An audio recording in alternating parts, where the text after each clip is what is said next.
আপনারা জানেন যে বাংলাদেশ ষড়ঋতুর দেশ। বাংলাদেশের এই ষড়ঋতুর বিভিন্ন ঋতুতে বিভিন্ন ধরনের ফল এবং ফসল উৎপাদন হয়। এই সিজনে আমাদের দেশের অন্যতম একটি জনপ্রিয় ফল সেটা হচ্ছে লিচু। সারা বাংলাদেশের যে লিচু গাছগুলো রয়েছে সেই লিচু গাছে এখন ফুল ফুটতে শুরু করেছে। আমরা আগামী 2-3 মাসের মধ্যেই রসালো ফল লিচু আমরা পাবো। এই লিচু কিন্তু বাংলাদেশের প্রায় কম বেশি সব জেলাতেই হয়। তারপরেও আমরা রাজশাহীর লিচু অথবা দিনাজপুরের লিচু অথবা যশোরের লিচু এইভাবেই কিন্তু বাজারে বিক্রি হয়। এই লিচু নিয়ে আমাদের আগ্রহ প্রচুর। আমাদের প্রিয় যদি বলা হয় প্রিয় ফলের তালিকায় লিচু শীর্ষে থাকবে নিঃসন্দেহে। কিন্তু লিচু কতটা নিরাপদ এরকম একটা শঙ্কাও অনেকের মধ্যে রয়েছে। বিশেষ করে একবার দিনাজপুরের লিচু খেয়ে প্রায় সেখানকার বেশ কিছু শিশু মারা যাওয়ার কারণে সারা দেশে একটা হৃদয় বিদারক অবস্থার তৈরি হয়েছিল। আমরা প্রত্যেককেই চিন্তিত হয়েছিলাম। এরপর থেকে সরকার সহ সকলেই চেষ্টা করে যাচ্ছেন, আমাদের কৃষি সম্প্রসারণ অধিদপ্তর সহ আমাদের যে উদ্যান তত্ত্ব বিভাগ রয়েছে সরকারের, তারা সকলেই চেষ্টা করে যাচ্ছেন যে কি করে আমরা লিচু এই চাষাবাদটাকে আমরা নিরাপদ করতে পারি এবং ভোক্তার কাছে আমরা নিরাপদ লিচু পৌঁছাতে পারি। মাটিও মানুষ টিম এসছে আজকে সেই চিন্তা থেকে। মাটিও মানুষ টিম নাটোর জেলার গুরুদাসপুর উপজেলার খুবজিপুর ইউনিয়নে একটি বাগানে এসছে।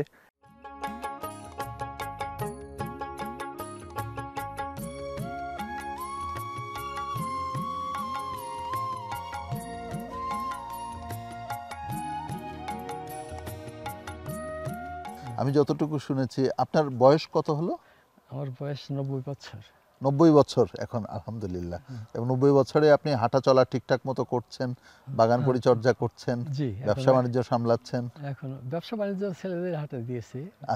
আমি বাগানটুকু নিয়েই থাকি আর কি। বাগানটুকু নিয়েই থাকেন।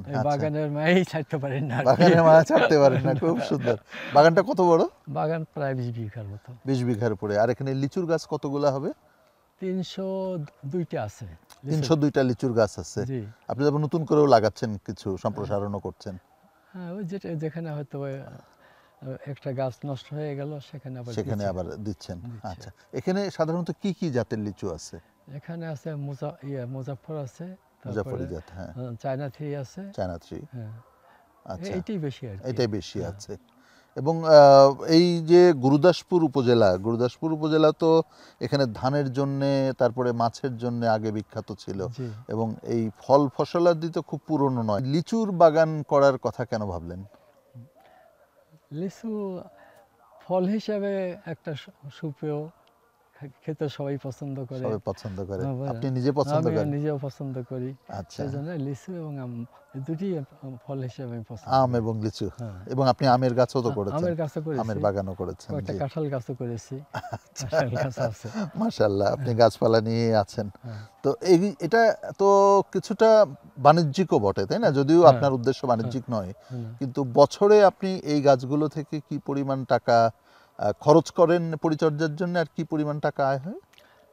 আমার এই 20 বিঘা জমি হইতে পরিচর্যা খরচ, লেবার চার্জ বা সার কীটনাশক এগুলো দেওয়াতে মোটামুটি 3 লাখ টাকার মতো যায়। হ্যাঁ, আর বছরে বিক্রি হয় 8 থেকে 10 লাখ। 8 থেকে 10 লাখ টাকা বিক্রি হয়। জি।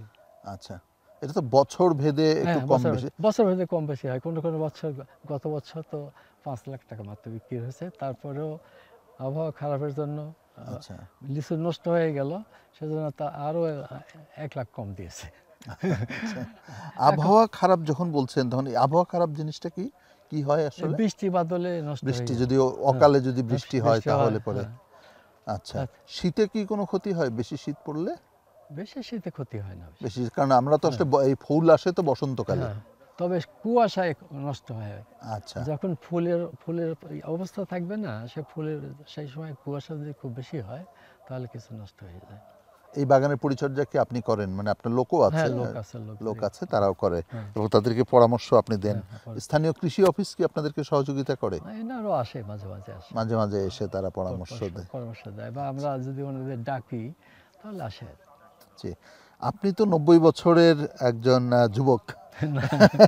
আপনি গাছ করছেন, এত নিজের হাতে পরিচর্যা করছেন এবং আনন্দ খুঁজে নিচ্ছেন গাছের মধ্যে। আজকালকার ছেলেপেলেদের মধ্যে তো এটা খুব বেশি দেখা যায় না।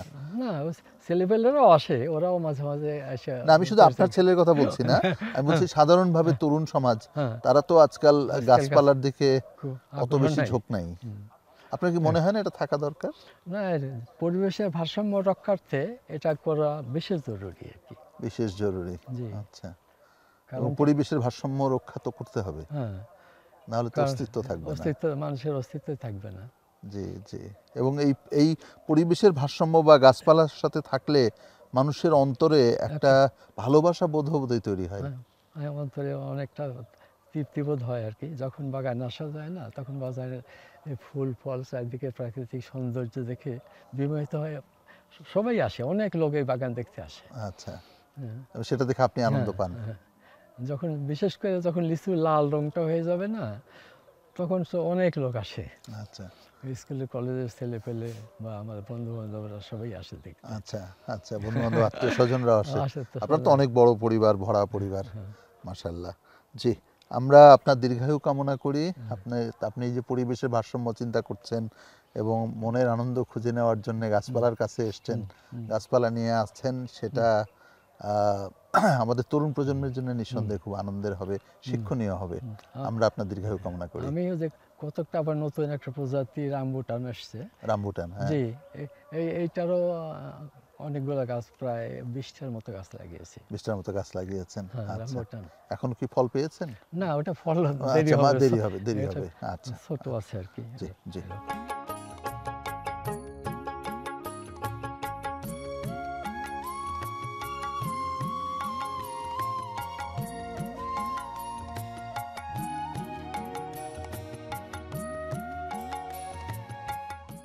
দর্শক মণ্ডলী, আমরা এখন কথা বলছি সর্দার মোহাম্মদ হাসানুজ্জামানের বড় ছেলে সর্দার মোহাম্মদ আনিসুজ্জামানের সঙ্গে, যিনি পেশায় অধ্যাপক, ইতিহাসের অধ্যাপক।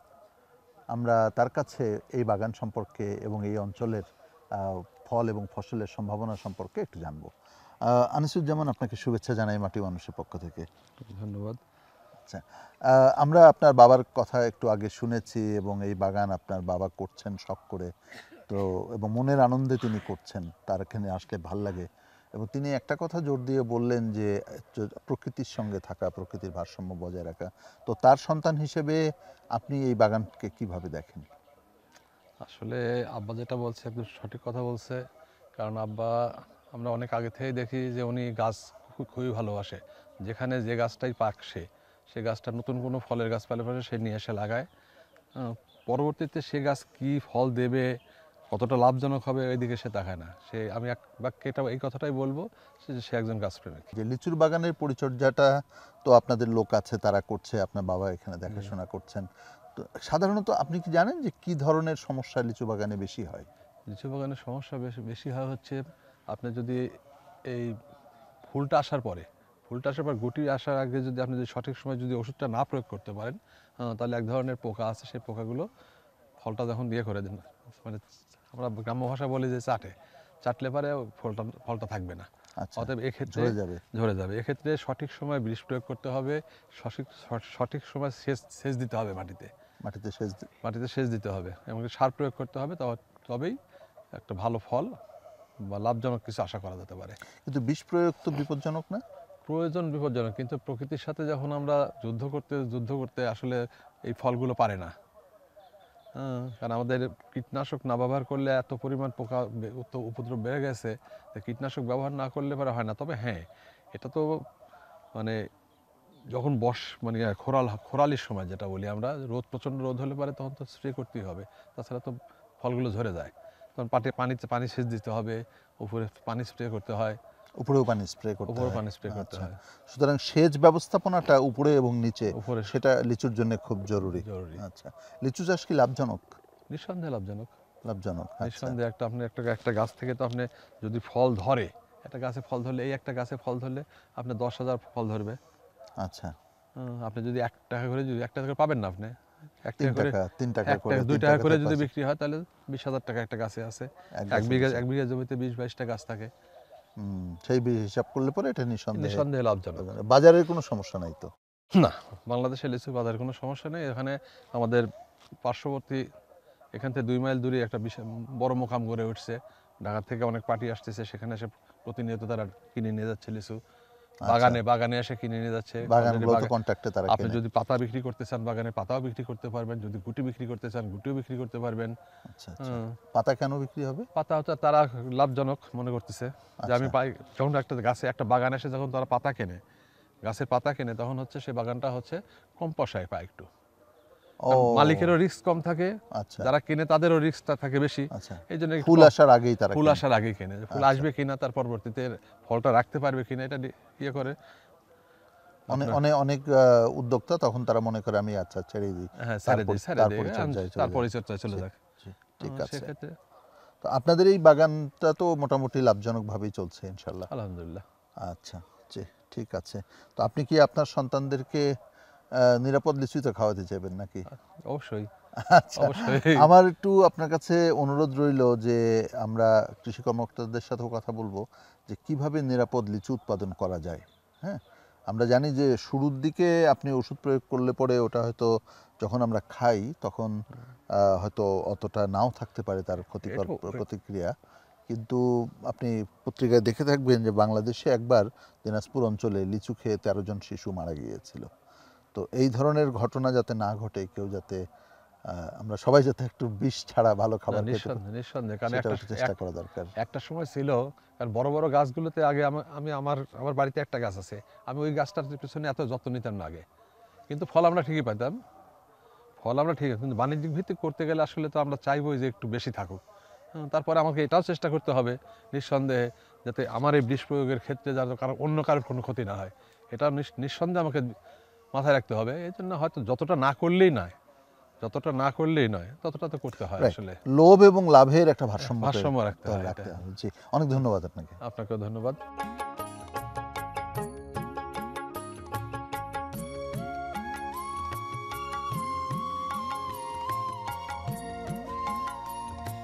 দর্শক মণ্ডলী, নাটোরের গুরুদাসপুরের এই খুবজিপুর ইউনিয়নে এখানে যে লিচু চাষ হচ্ছে বা অন্যান্য ফল ফলাদির চাষ হচ্ছে সেই বিষয়ে আরেকটু বিস্তারিত জানবার জন্য আমরা কথা বলছি এই ইউনিয়নের দুজন উপসহকারী কর্মকর্তা, তারা আমার সঙ্গে রয়েছেন, আমরা তাদের কাছে একটু জেনে নেব। আপনার নাম? আসসালামু আলাইকুম, ওয়ালাইকুম আসসালাম। আমি মোহাম্মদ শাকিল আহমেদ, উপসহকারী কৃষি কর্মকর্তা অর্থ ইউনিয়নে। ও শাকিল আহমেদ আপনি? জি, জি, মোহাম্মদ আপনার নাম? আসসালামু আলাইকুম। এসএম ফয়জউদ্দিন উপসহকারী কৃষি কর্মকর্তা। ফয়জউদ্দিন সাহেব। আচ্ছা ফয়জউদ্দিন সাহেব, আপনার গলায় বোধহয় একটু সমস্যা, আমরা শাকিল সাহেবের কাছেও তথ্য নিচ্ছি। আচ্ছা। শাকিল সাহেব, এই যে আপনার এটা তো খুবজিপুর ইউনিয়ন, জি, খুবজিপুর। কিন্তু আমাদেরকে একটু বলুন, আপনার যদি জানা থাকে যে গুরুদাসপুরে মোট কত হেক্টর জমিতে লিচুর চাষ হয়? ধন্যবাদ আপনাকে। আমার জানা মতে, আমাদের অফিসের মতে 410 হেক্টর জমিতে আমাদের পুরো গুরুদাসপুর উপজেলাতে 410 হেক্টর। 410 হেক্টর লিচু চাষ হয়। এটার ভিতরে আমাদের সবচাইতে বেশি যেটা হচ্ছে সেটা হচ্ছে মুজফ্ফরি। মুজাফফরপুর। আর বাড়ি থ্রি আছে, আপনার চায়না থ্রি যেটা আছে, এটা কিছু পরিমাণে হয়তো 10-20 হেক্টর মতো নতুন করে গড়ে উঠছে আর কি। আচ্ছা, এখানকার মানুষজনের মধ্যে লিচুর চাষের কি আগ্রহ তৈরি হচ্ছে, আপনার কি মনে হয়? হ্যাঁ, নিশ্চয়ই, অবশ্যই। আপনারা জেনে খুশি হবেন, আমাদের পার্শ্ববর্তী একটা ইউনিয়ন আছে, এখানে হচ্ছে আমাদের একটা লিচুর আড়ত। কি নাম ওই ইউনিয়নের? Nazirpur union. Nazirpur union. Nazirpur union, ওখানে ওই ইউনিয়নটায় সবচেয়ে বেশি লিচু চাষ হয়, এবং ওখানে একটা বড় আড়ত সৃষ্টি হয়েছে, যেখানে আমার গোটা বাংলাদেশ থেকে বিভিন্ন যারা লিচু ব্যবসায়ী তারা এখানে লিচু নিতে আসে। তো আমাদের কৃষকরা, আমরা যদি সেটাই চাষ করব, আমাদের কৃষকরা ওইটাই উদ্বুদ্ধ করব যেটা সে বাজার মূল্য ভালো পাবে, লাভবান হবে। আগের মতো ওই দিন কিন্তু এখন আর নাই। হ্যাঁ, যে তারা এখানে বসেই আরও আপনারা জানেন যে এখন কিন্তু অনলাইনে অনেকে ফেসবুক পেজ, বিভিন্ন পেজের মাধ্যমেও কিন্তু লিচু বিক্রি করছে। সুতরাং বিক্রি আর কোনো সমস্যা নাই। না, বিক্রিটা কোনো সমস্যা ভালো নাই। দামে হ্যাঁ, বিক্রি করা ভালো যায়। দামে বিক্রি হচ্ছে। আমি একটু জানতে চাই যে এই যে এত চাষি আগ্রহ নিয়ে আসছে এবং জি। প্রায় 410 হেক্টর জমিতে চাষাবাদ হচ্ছে, আমি খুবজিপুর ইউনিয়নে যেহেতু আপনারা দায়িত্বরত আছেন, খুবজিপুর ইউনিয়নের কথা ধরি, চাষিদেরকে আপনারা সাধারণত কী ধরনের পরামর্শ দিয়ে থাকেন? কারণ লিচু চাষে তো নিরাপদতার মানদণ্ড বজায় রাখা খুব অবশ্যই। জরুরি। শুধু লিচু চাষের না, আমাদের এখন সবচেয়ে বড় যুদ্ধটাই হচ্ছে নিরাপদ খাদ্য নিয়ে। আচ্ছা। নিঃসন্দেহে। প্রত্যেকটা ফসল খাবারই কিন্তু আমাদের নিরাপত্তা নিয়ে এখন সবচেয়ে বড় চ্যালেঞ্জটা। সেহেতু লিচু তার বাইরে নাই, যেহেতু ফল, আর এটা ছোট বাচ্চা থেকে শুরু করে একবারে বৃদ্ধ পর্যন্ত সবাই কিন্তু এই লিচু ফলটা খুব পছন্দ করে জি। এবং সানন্দে গ্রহণও করে। তো অবশ্যই আমরা লিচুকে নিরাপদ রাখবো। আর পরিচর্যার কথা বলবো। পরিচর্যা যদি বলি, এই যে এখন আপনারা বাগানে আসছেন, দেখছেন যে কেবলই কিন্তু আমরা মুকুল পুষ্পচিত হচ্ছে। এই আপনার 10 থেকে 15 দিন আগে আমরা বলেছি, এখন কিন্তু প্রত্যেকটা গাছে আপনার মুকুল এসে শেষ হয়নি। এই সময় হচ্ছে মুকুলের প্রধান যে শত্রু হচ্ছে মাকড়। হ্যাঁ, আর আপনার কিছু শোষক পোকা আছে, এটার জন্য আমরা বাগানিকে পরামর্শ দিই যে লিচু মুকুল আসার ঠিক আগ মুহূর্তে কিংবা বের হচ্ছে এই মুহূর্তে একটা মাকড়নাশক এবং একটা ওই আপনার শোষক পোকা দমনের জন্য কীটনাশক স্প্রে করার জন্য পরামর্শ দিই। পরবর্তীতে যখন আপনার এটা মুকুল চলে আসবে, মুকুলে যখন ফুল ফুটে যায়, তখন আমরা ওদেরকে নিষেধ করি যে আর এখন আপনার কোনো কিছু প্রয়োগ করবেন না। শুধু যদি আমরা যখন দেখব যে মটর দানা হয়ে গেছে, তখন যদি প্রয়োজন হয় কীটনাশক স্প্রে করব। আর সবচেয়ে বড় আমাদের মনে হয় যে লিচু চাষে যেটা হচ্ছে পরিচর্যার সবচেয়ে বড় উপাদান, সেটা হচ্ছে পানি। এখন কিন্তু আমরা পানি দিতে নিষেধ করি। মুকুল যখন আসবে তখন তাহলে কি গাছের পাতা বেশি চলে আসবে, কিন্তু মুকুল কম আসবে, এই জন্য পানি দিতে নিষেধ করি। যখন মুকুলটা আপনার ফুটে যাবে, এখন কিন্তু দেখবেন যে এটা কিন্তু কোনো ফুটেনি, একদম অবস্থায় আছে।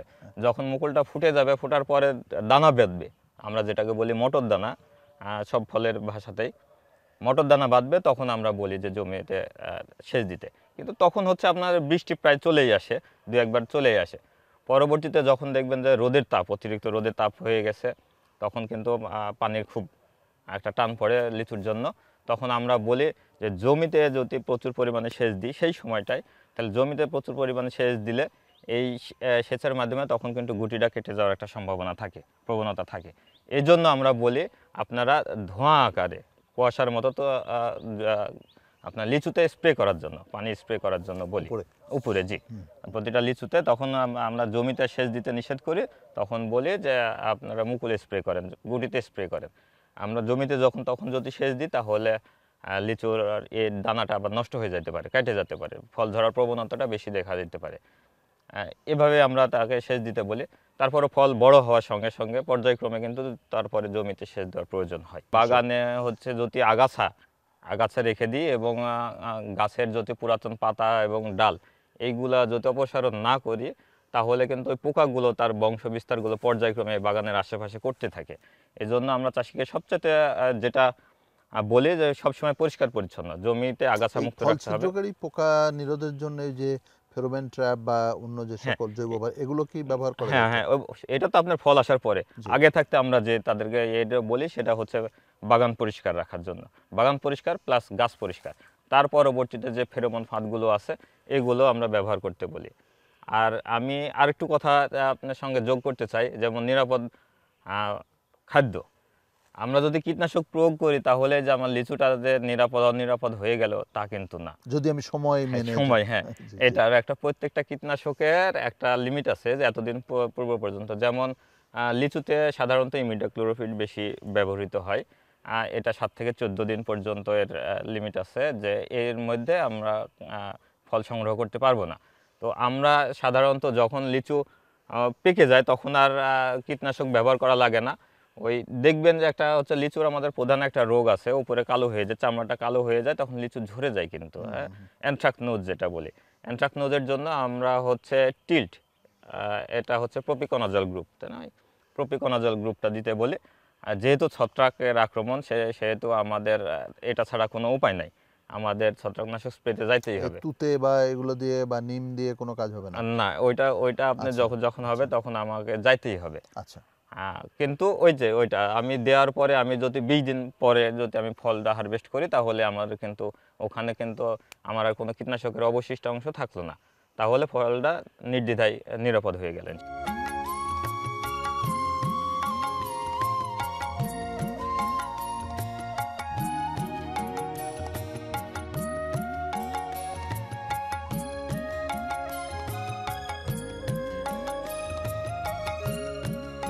আপনার এই যে এখানে আমরা যে লিচু বাগানে দাঁড়িয়ে আছি, এটা তো এখানকার একটা বাণিজ্যিক খামার, এবং এই লিচু বাগান বেশ লাভ করছে। তাদের একটা প্রতিশ্রুতিও আছে যে যাতে করে নিরাপদভাবে লিচু উৎপাদন করা যায়। এই যে জনসচেতনতার গুরুত্ব কৃষক পর্যায়ে এবং নাগরিক পর্যায়ে, সেটাকে আপনি কিভাবে দেখেন? আমরা আসলে এখানে বিভিন্ন পর্যায়ে যখন আমরা এখানে গ্রামে এলাকায় যখন থাকি, তখন বিভিন্ন পর্যায়ে বিভিন্ন শ্রেণী মানুষের সাথে যখন বিভিন্ন বিষয় নিয়ে যখন কথা হয়, বিশেষ করে কীটনাশকটা ব্যবহার করলে শুধু লিচু নয়, এর সাথে অন্যান্য যে ইয়েগুলি আছে, আপনার ফসলগুলি আছে, অন্যান্য যে ফল বিশেষ করে আছে, এগুলি আমরা জনসচেতনতাটা সৃষ্টি করার জন্য আমরা অনেক সময় তাদেরকে একটা ভালো পরামর্শ দিয়ে থাকি, যদি এটা ভালো পরিচর্যা করা যায়, এটা কীটনাশকটা যদি এই পরিমাণে এভাবে ব্যবহার না করে আপনি যথাযথ এটা একটা ফসল আপনি ঘরে উঠাতে পারবেন, এভাবে আমরা অনেক সময় বলে থাকি আর কি। জি, অনেক ধন্যবাদ আপনাকে। আপনাদের প্রয়াস সফল হোক।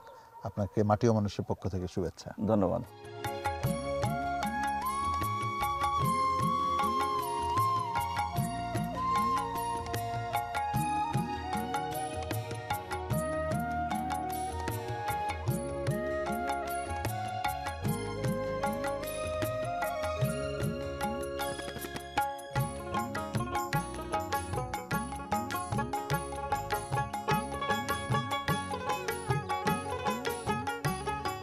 মাটি ও মানুষ আপনাদের জন্য সবসময় কাজ করে যাচ্ছে।